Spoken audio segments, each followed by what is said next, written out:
गडचिरोली जंगलाचा, नद्यांचा आणि शेतीवर जगणाऱ्या हजारो आदिवासी कुटुंबांचा जिल्हा. पण गेल्या काही दिवसांपासून इथे एक वेगळंच चित्र पाहायला मिळत आहे. हजारो शेतकरी, महिला आणि आदिवासी रस्त्यावर उतरलेत. कारण एकच, त्यांच्या जमिनी. सरकारच्या महत्त्वाकांक्षी विकास आराखड्याचा भाग म्हणून गडचिरोलीत विमानतळ, MIDC आणि JSWचा स्टील प्रकल्प प्रस्तावित आहे. सरकार म्हणतंय यामुळे रोजगार निर्माण होईल, उद्योग येतील आणि जिल्ह्याचा विकास होईल. पण स्थानिकांचा प्रश्न आहे, तुम्हाला विकास हवा आहे, पण त्यासाठी आमची जमीनच का? 4 जून 2026 गडचिरोली जिल्हाधिकारी कार्यालयासमोर हजारो शेतकरी जमले.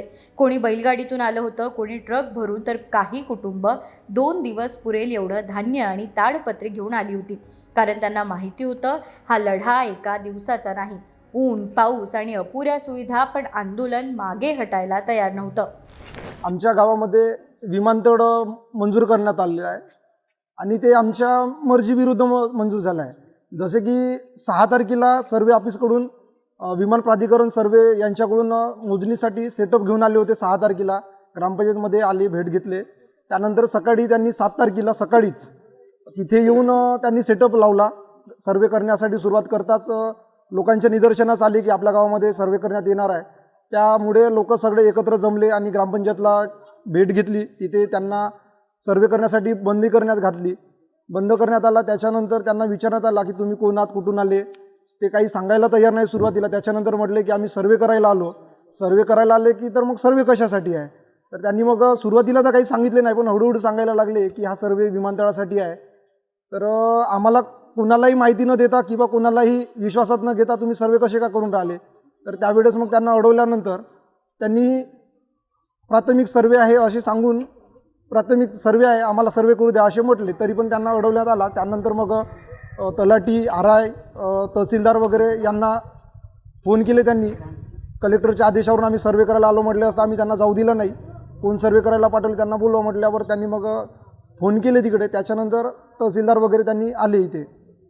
त्यांच्याकडून आम्ही लिहून घेतला की आमचा या सर्वेला विरोध आहे. तर त्यांनी लिहून दिले.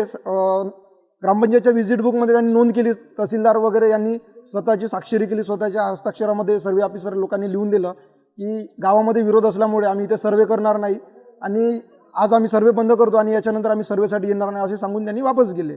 आम्हाला लक्षात आला की हा अधिग्रहणाचा विषय आहे. विमानतळ आपल्याला होऊच द्यायचं नाही, तर मग सर्वे कशासाठी. आमचा एकच मुद्दा होता. तरी त्यांनी खूप विनंती केली की आम्हाला सर्वे करायचा आहे, आम्हाला आवश्यक आहे, तो आम्हाला तुम्ही सर्वे करू द्या. पण आम्ही त्यांना ऐकलं नाही. त्यांनी भरपूर प्रोटेक्शन बोलवला. जवळपास 400 ते 500 पोलीस प्रोटेक्शन घेऊन आले होते ते सर्वेसाठी. तरी पण सर्व हिरापूरवासीय, गुरवडा, राखी, शिरपूरचं 4 गावाची जमीन आहे अधिग्रहणामध्ये. तर सगळ्यांनी विरोध केला. त्यांना हाकलून लावण्यात आला. पण त्याच दिवशी, त्याच तारखेला, 8 तारखेला इथं सर्वे कंप्लीट न होता शक्तिप्रदत्त या समितीच्या माध्यमातून विमानतळाला मान्यता देण्यात आली. या आंदोलनाच्या केंद्रस्थानी आहेत 3 प्रकल्प. पहिला गडचिरोली विमानतळ, दुसरा हजारो एकरांवर प्रस्तावित MIDC आणि तिसरा चामोर्शी तालुक्यातील JSWचा स्टील प्रकल्प. स्थानिकांच्या मते हे 3 वेगवेगळे प्रकल्प असले तरी त्यांचा परिणाम एकच आहे. आमची सुपीक शेतजमीन ही या 3ही प्रकल्पासाठी जाणार आणि आम्हाला ते मान्य नाही. शेती आमच्यासाठी अशी महत्त्वाची आहे की ती पिढ्यानपिढ्या पोसणारी ही शेती आहे. शेती ही आमची अन्नदाता आहे, पोशिंदा आहे आमचा. शेतीवरच आमच्या मुलांचं भविष्यत्व म्हणजे टिकून राहणारी ही शेती आहे. शेतीसाठी आम्हाला पुनर्वसन नाही पाहिजे. आमची शेती आमच्या हक्काची, म्हणजे आम्हाला शेती पाहिजे.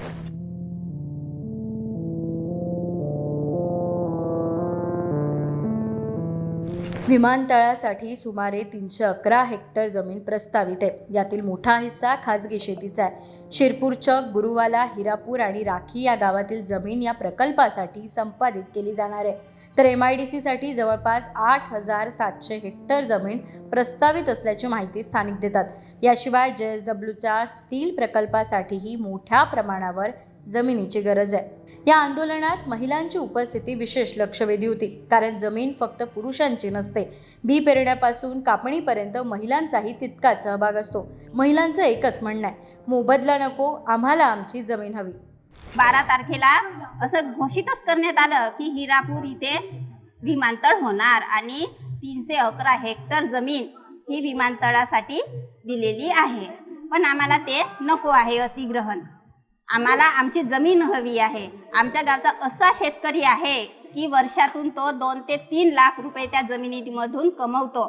कारण पावसाळी सीझन, भाजीपाला, मक्का हे सगळे व्यवसाय तो शेतीमधून करतो आणि उदरनिर्वाहाचं साधन हा एक शेतीच आहे आमच्या गावाला. तर आम्ही आमची शेती कशी देणार? विमानतळ करा, तुम्ही करा, पण आमच्या शेतीवर नको. तुम्ही जंगलामध्ये करा, फॉरेस्टची जागा आहे किंवा सेमान्यामध्ये एक झुडपी जंगल आहे, तुम्ही तिथं करा ना. आमच्या जमिनीवर कशाला करता? आणि आमच्या गावची जमीन अशी आहे, एका साईडलाच आहे. असा कास्तकार एकही नाही भेटणार तुम्हाला का 5 ते 6 एकर त्याला असेल. फक्त 2 ते 3 एकर जागा आहे, पण त्याच जागेवर 2 ते 3 लाखाचं उत्पन्न करून शेतकरी आमच्या गावचा बहुत सुखी आहे. म्हणून आमचं असंच म्हणणं आहे की आमची शेती ते 2 ते 3 एकर आहे ती आम्हालाच राहू द्या आणि तुम्ही पडीत जागेवर विमानतळ करा, आमच्या जागेवर नको.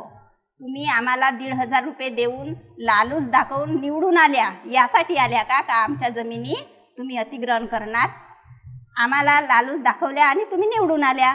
आता ते लालूच वगैरे चालणार नाही. आम्हाला मोबदलाही नको, आम्हाला पुनर्वसनही नको. आमच्या जमिनी आम्हाला ठेव. उदोलीचा इकडल्या भागामध्ये सकाळच्या टायमाला प्रोटेक्शन लावून जोर जबरदस्ती त्यांचा सर्वे करण्यात आला होता, सर्वे करण्याचा प्रयत्न करण्यात आला होता. तोच प्रकार आपल्यावर सुद्धा बितेल, तशाच पद्धतीने आपला पण सर्वे करण्यात येईल या भीतीने आम्ही रात्रभर जमीन आपल्या वाचवण्यासाठी आम्ही शेतात जाऊन थांबायचो, रात्रभर थांबायचे, जेणेकरून आपल्याला सकाळी आपल्या घरात न डांबून ठेवून सर्वे न करता यावा यासाठी आम्ही शेतामध्ये थांबायचे.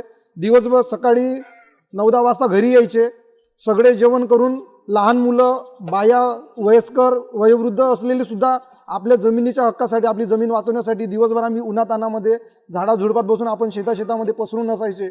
अशा पद्धतीने आमचा संघर्ष हा 12 तारखेपर्यंत चालला. आमचा विरोध असताना, आम्ही सर्वे करून न दिला असताना सुद्धा त्यांनी 12 तारखेला शासकीय आपल्या वित्तीय परवानगी देऊन 104 कोटी अशी जागा त्यांनी 311 हेक्टर मंजूर केली. त्याला आमचा कठोर विरोध आहे. आम्ही आमची जमीन कोणत्याही परिस्थितीत आम्ही कोणत्याही प्रकल्पासाठी किंवा विमानतळासाठी देणार नाही अशी आमची ठाम भूमिका आहे.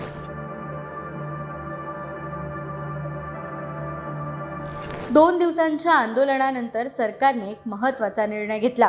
विमानतळासाठीची भूसंपादन प्रक्रिया पुढील निर्णय होईपर्यंत स्थगित करण्यात आली. तसंच MIDC आणि संबंधित प्रकल्पांबाबत हरकती नोंदवण्यासाठी 90 दिवसांची मुदतवाढ देण्याचं आश्वासनही देण्यात आलं. काहींसाठी हा आंदोलनाचा पहिला विजय, मात्र अनेक शेतकरी अजूनही साशंक आहेत. या ठिकाणी जो पत्र आलेला आहे जिल्हाधिकाऱ्यांचा स्थगितीचा, तात्पुरती स्थगिती. आता तात्पुरती स्थगिती म्हटल्यानंतर त्या ठिकाणी भले मान्य आहे पत्र, परंतु त्या पत्रावरती जो जिल्ह्याचा संदर्भ असायला पाहिजे. शासनाने जो आदेश दिलेला आहे की कलेक्टरला अशा पद्धतीने जे काही कर्तव्य करायचे आहेत, परंतु त्या ठिकाणी कालपासून त्या शासनाच्या जिल्ह्याचा जो संदर्भ असायला पाहिजे तो कालही नव्हता आणि आजही नाही. आणि ज्या ठिकाणी संदर्भ नाही त्या पत्राला काहीच अर्थ राहत नाही हे मी मानतो. गडचिरोलीतला हा संघर्ष केवळ जमिनीचा नाही तर अस्तित्वाचा आहे. एका बाजूला विकासाची आश्वासनं आहेत, उद्योगांची स्वप्न आहेत आणि रोजगाराच्या संधी आहेत, तर दुसऱ्या बाजूला पिढ्यानपिढ्या सांभाळलेली शेती आपल्यापासून हिरावून घेतली जाणार का ही स्थानिकांच्या मनात भीती.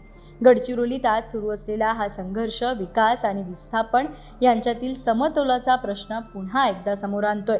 पुढील काही महिने या जिल्ह्याचं भविष्य ठरवतील. पण एक गोष्ट स्पष्ट आहे, आपल्या जमिनीच्या हक्कासाठी उभा राहिलेला हा आवाज आता गडचिरोलीच्या सीमापलीकडे पोहोचलाय. बाई माणूससाठी कुणाल नक्षणे, गडचिरोली.